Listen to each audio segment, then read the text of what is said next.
बच्चों, कैसे हैं आप सभी? मैं आशा करती हूँ आप सभी लोग स्वस्थ एवं प्रसन्न होंगे। आज हम हमारा पाठ हम पक्षी उन वक्त गगन के को पढ़ेंगे और समझेंगे। तो आइए इस पाठ को पढ़ते हैं। यह है हमारा पाठ एक, हम पक्षी उन्मुक्त गगन के। कह रहा है कवि, हम पक्षी उन्मुक्त गगन के पिंजरबद्ध न गा पाएंगे। हम पक्षी कैसे हैं? खुले हुए आसमान में रहने वाले, यानी हमें कहाँ अच्छा लगता है? खुले आसमान में। हम जो हैं यानी पक्षी जो हैं, जो पिंजरे में बंद होकर गाना नहीं गा पाएंगे, यानी वे खुश नहीं रह पाएंगे। कनक तीलियों से टकराकर पुलकित पंख टूट जाएंगे। यानी कनक तीलियां यानी जो पिंजरे की सलाखें हैं, उनसे टकराकर हमारे जो पुलकित यानी कोमल कोमल जो पंख हैं वह टूट जाएंगे। हम बहता जल पीने वाले मर जाएंगे भूखे प्यासे। हम कैसा जल पीना पसंद करते हैं पक्षी? बहता हुआ पानी, यानी नदियों का पानी, झरनों का पानी, झीलों का पानी पक्षी पीना पसंद करते हैं। यदि हमें आप पिंजरे में बंद करेंगे तो हम भूख प्यास से ही मर जाएंगे। कहीं भली है कुटुक बिनोरी कनक कटोरी की मैदा से। यहाँ पर ये कह रहा है कि बहुत ज्यादा अच्छी है कुटुक बिनोरी, जो होती है पक्षी जो अपने आप खाते हैं, वो बहुत अच्छी लगती है। लेकिन किससे अच्छी लगती है? कनक कटोरी की मैदा से। जो हम दाना पक्षियों को पिंजरे में रखते हैं, उससे उन्हें अपना दाना बहुत ज्यादा पसंद है। स्वर्ण श्रृंखला के बंधन में अपनी गति उड़ान सब भूले, बस सपनों में देख रहे हैं तरु की फुगनी पर झूले। अब ये कह रहा है कि स्वर्ण श्रृंखला के बंधन में हम अपनी गति, अपनी उड़ान सब कुछ भूल गए हैं। बस सपनों में ही देख रहे हैं तरु यानी वृक्ष की फुनगी पर, फुनगी यानी वृक्ष की डाली पर झूले। ऐसे थे अरमान की उड़ते नीले नभ की सीमा पाने। उनके सपने कैसे थे? कि उड़ते हुए हम नभ की जो सीमा यानी आकाश की जो सीमा है वह पा ले, यानी उसे छू ले। लाल किरण सी चोंच खोलकर चुगते तारक अनार के दाने। लाल किरण यानी उसकी चोंच कैसी है? लाल किरण की चोंच, चुगते अनार, तारक यानी तोता, और क्या खाते हैं? वो अनार के दाने। होती सीमाहीन क्षितिज से इन पंखों की होड़ा होड़ी। ये तो या तो क्षितिज मिलन बन जाता या तंती सांसों की डोरी। यह तो ये मिलना बन जाता है, एक से दूसरा पक्षी मिल जाएगा, या फिर सांसों की डोरी खिंच जाती है। नीड़ न दो चाहे टहनी का, आश्रय छिन्न भिन्न कर डालो, लेकिन पंख दिए हैं तो आकुल उड़ान में विघ्न न डालो। ये कह रहा है आप हमें टहनी मत दो, यानी वृक्ष की टहनी मत दीजिए, आश्रय भी हमारा तोड़ दीजिए, यानी हमारा घोंसला भी छिन्न भिन्न करके तोड़ दीजिए, लेकिन यदि हमें पंख दिए हैं तो आप हमें उड़ने में बाधा उत्पन्न मत करो। ये इस कविता के रचयिता है शिव मंगल सिंह सुमन। तो आइए इस कविता को फिर से दोहराते हैं। हम पक्षी उन्मुक्त गगन के पिंजरबद्ध ना गा पाएंगे, कनक तीलियों से टकराकर पुलकित पंख टूट जाएंगे। हम बहता जल पीने वाले मर जाएंगे भूखे प्यासे। कहीं भली है कुतुक बिनोरी कनक कटोरी की मैदा से।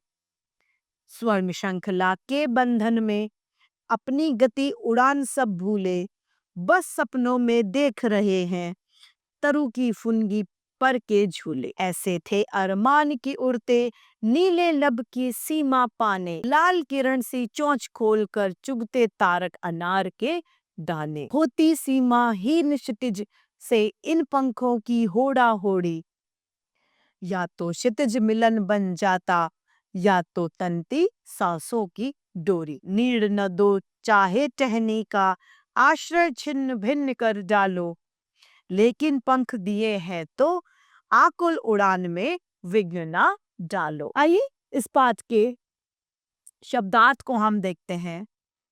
उन्मुक्त यानी खुले गगन के, फुनगी अर्थात पेड़ की डाली, पिंजरबंद यानी पिंजरे में, अरमान यानी इच्छा, कनकतीलियां यानी सोले की सलाखें, तारक यानी तारे, पुलकित यानी प्रसन्न, क्षितिज यहाँ पर जहाँ धरती आकाश मिलते हुए प्रतीत होते हो, कटुक यानी कड़वी, होड़ा होड़ी यानी स्पर्धा, निबोरी यानी नीम का फल, छिन्न भिन्न यानी तोड़ देना, कनक कटोरी यानी सोने की कटोरी, आकुल यानी बेचैन, पर्ण श्रृंखला यानी सोने की जंजीरें, और विघ्न यानी बाधा।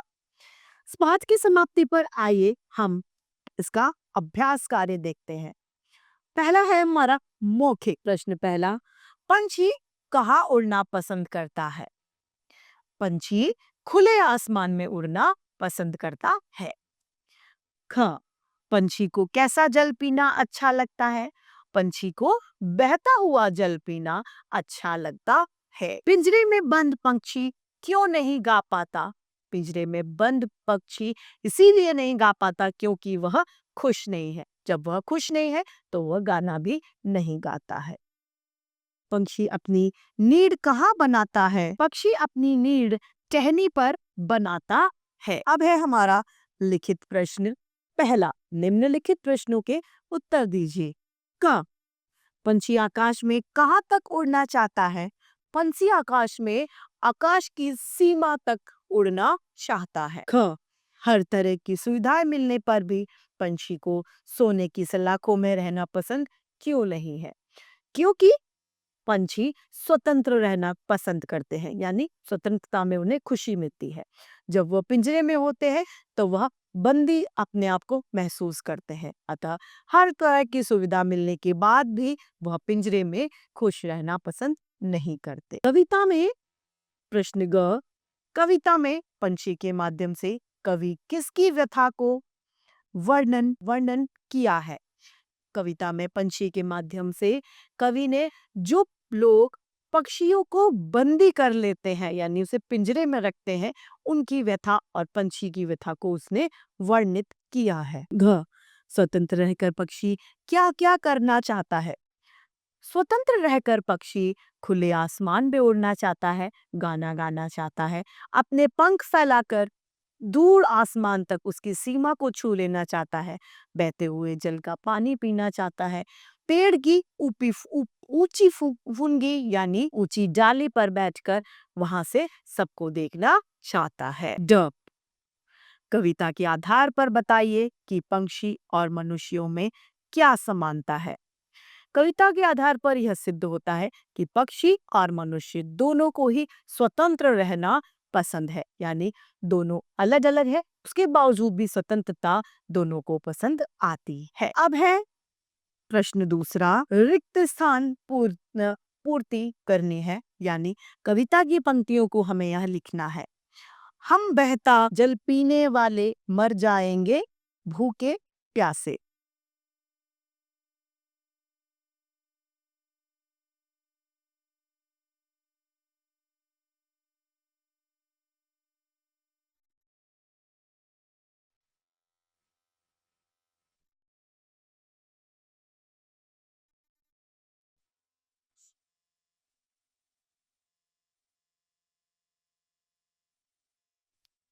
कहीं भली है कुटुक बिनौरी कनक कटोरी की मैदा से। कहीं भली है कुटुक बिनौरी।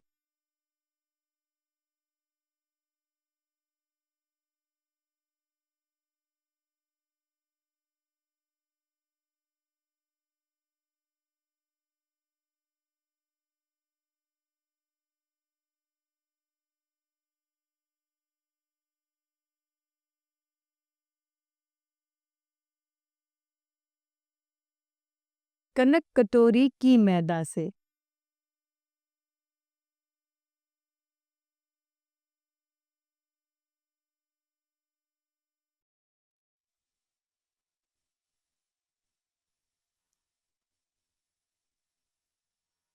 स्वर्ण श्रृंखला के बंधन में।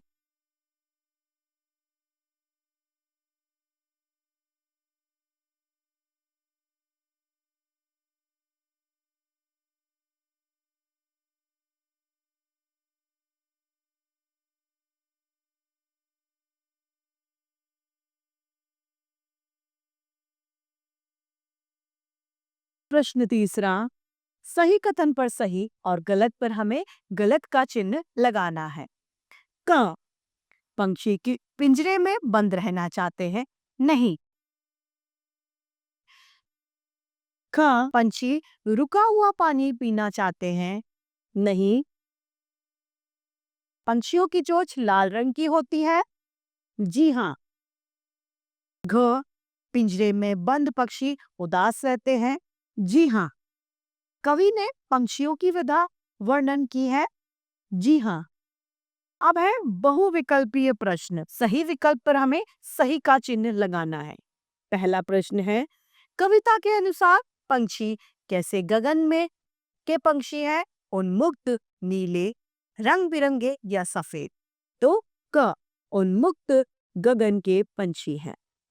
दूसरा, पक्षी अपनी उड़ने की गति क्यों भूल गए हैं?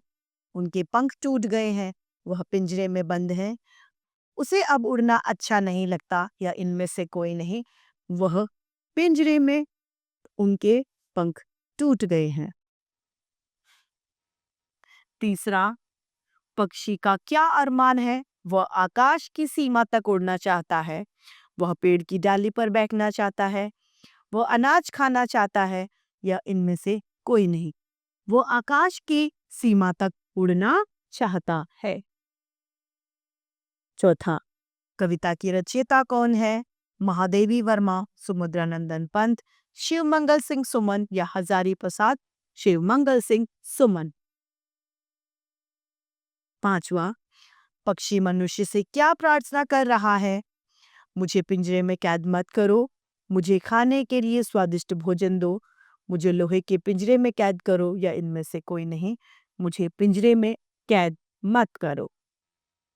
छठा, स्वतंत्र होकर पक्षी क्या क्या करते हैं? आकाश में उड़ते हैं, पेड़ों पर घोंसला बनाते हैं, पिंजरे में रहते हैं, या इनमें से कोई नहीं, आकाश में उड़ते हैं। तो इस तरीके से हमारा यह पाठ हम पक्षी उन्मुक्त गगन के समाप्त होता है।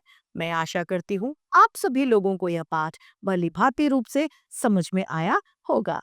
आज के लिए इतना ही, फिर मिलते हैं। धन्यवाद।